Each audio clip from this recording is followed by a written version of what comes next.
ప్రభుత్వం 9వ నెలలోకి అడుగు పెడుతున్నప్పటికీ గ్రామ పంచాయతీలకు 9 పైసలు కూడా చెల్లించలేదని బీఆర్ఎస్ నేత మాజీ మంత్రి తన్నీరు హరీష్ రావు అన్నారు.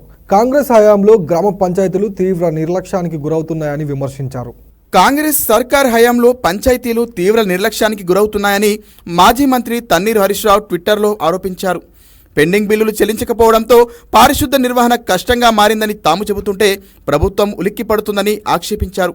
తాము పదే పదే అబద్ధం చెబుతున్నామని మంత్రి సీతక్క అంటున్నారని, అసలు ఏది అబద్ధమని ప్రశ్నించారు.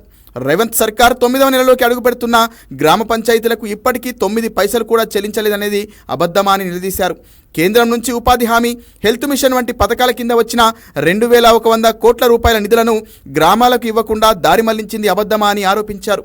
15వ ఆర్థిక సంఘం నుంచి వచ్చిన 500 కోట్ల రూపాయల నిధులు పంచాయతీలకు ఇవ్వకుండా ఆపింది అబద్ధమా అని ప్రశ్నించారు. మాజీ సర్పంచులు పెండింగ్ బిల్లుల కోసం చెలో సచివాలయం పిలుపునిస్తే వారిని పోలీస్ స్టేషన్లో నిర్బంధించారని మండిపడ్డారు. గ్రామ పంచాయతీల్లో పారిశుద్ధం అటకెక్కిందని చెబితే మేం పదే పదే అబద్ధం చెబుతున్నామని మంత్రి సీతక్క అంటున్నారని ఆమెపై ఫైర్ అయ్యారు ఎమ్మెల్యే. గ్రామాల్లో పారిశుద్ధ లోపంతో డెంగీ, మలేరియా వంటి సీజనల్ రోగాలు వస్తున్నాయన్నారు ఎమ్మెల్యే. 2 నెలలుగా పారిశుద్ధ కార్మికుల జీతాలు చెల్లించడం లేదన్నారు మాజీ మంత్రి.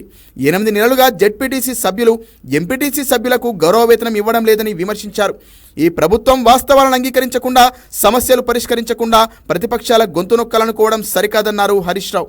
ఇప్పటికైనా ప్రభుత్వం మేల్కొని గ్రామ పంచాయతీలకు వెంటనే నిధులు విడుదల చేయాలని డిమాండ్ చేశారు.